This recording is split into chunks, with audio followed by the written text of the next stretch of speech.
Halo, perkenalkan, saya Sandra Kirana Dewi. Pada kesempatan kali ini, saya akan membahas tentang branding diri sebagai ASN yang berintegritas dan profesional. Apa itu ASN?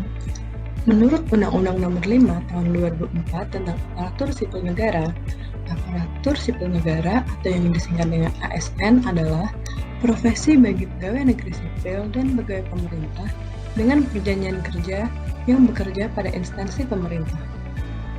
Lalu, apa fungsi dari ASN?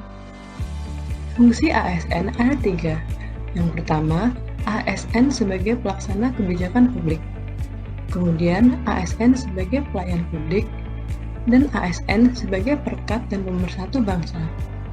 Sesuai dengan fungsinya, seorang ASN harus memiliki sikap karakter dan juga nilai kepribadian yang menunjukkan bahwa mereka adalah bagian dari aparatur sipil negara. Oleh karena itu, 2 karakter utama yang dituntut untuk dimiliki oleh seorang ASN adalah integritas dan profesionalisme.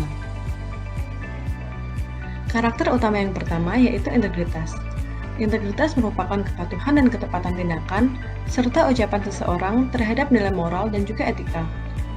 Integritas seorang pegawai ASN diukur dari kejujuran, kepatuhan terhadap peraturan perundang-undangan, kemampuan dalam bekerja sama, serta pengabdian kepada masyarakat dan negara. Kemudian, karakter utama selanjutnya adalah profesionalisme.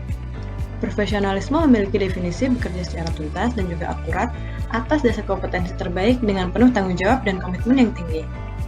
Standar profesionalisme pegawai ASN diukur dari kualifikasi, kompetensi, kinerja, dan disiplin.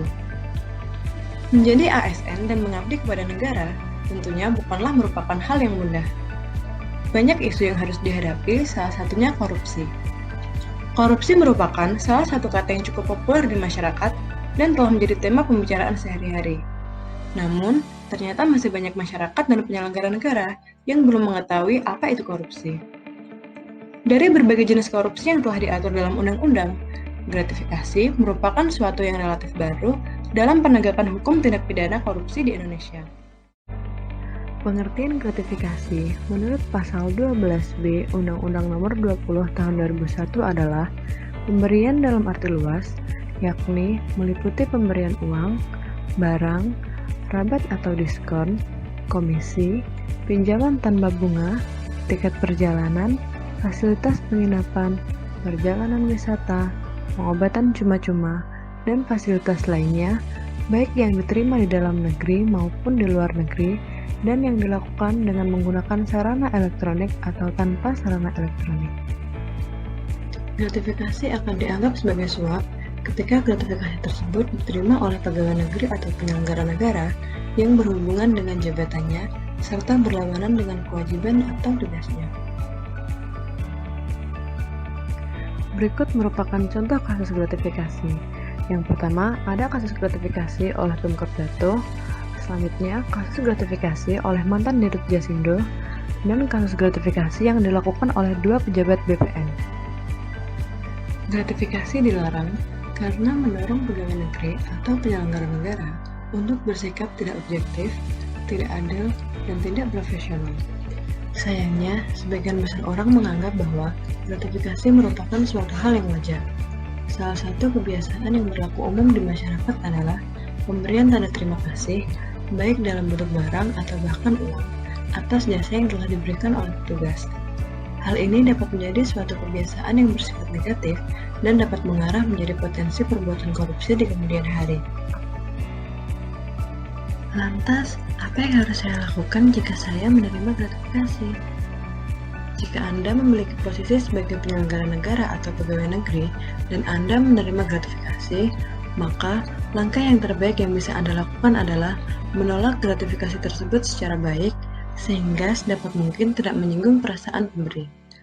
Namun, jika keadaan memaksa Anda menerima gratifikasi tersebut, misalnya pemberian terlanjur dilakukan melalui orang terdekat Anda seperti suami, istri, anak, dan lain-lain, atau ada perasaan yang tidak enak karena dapat menyinggung pemberi, maka sebaiknya gratifikasi yang diterima segera dilaporkan ke KPK. Untuk dapat menjadi ASN yang baik, kita bisa menerapkan aneka. Yang dimaksud dengan aneka adalah akuntabilitas, nasionalisme, etika pelayanan publik, komitmen mutu, dan anti korupsi.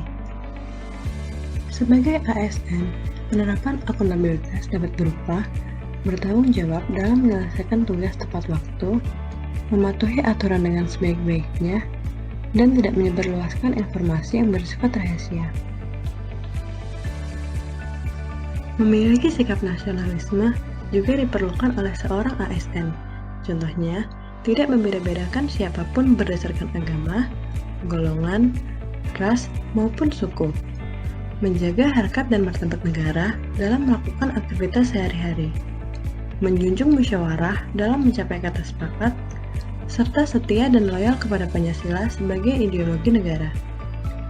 Selanjutnya yaitu etika pelayanan publik.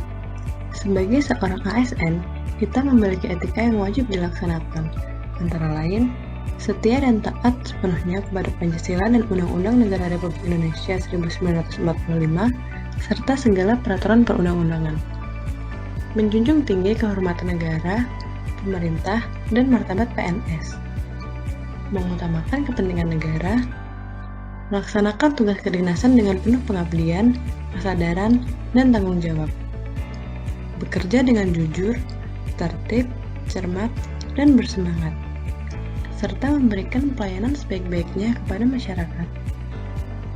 Adapun hal-hal yang wajib untuk dihindari, yaitu menyalahgunakan fasilitas negara, bekerja pada perusahaan asing, konsultan asing, atau lembaga swadaya masyarakat asing, menjadi pegawai atau bekerja untuk negara lain atau lembaga organisasi internasional tanpa izin pemerintah, menyalahgunakan wewenang, menerima gratifikasi, hadiah, atau pemberian berupa apa saja yang berhubungan dengan jabatan atau pekerjaannya, serta menjadi peserta kampanye untuk memberikan dukungan kepada peserta pemilu.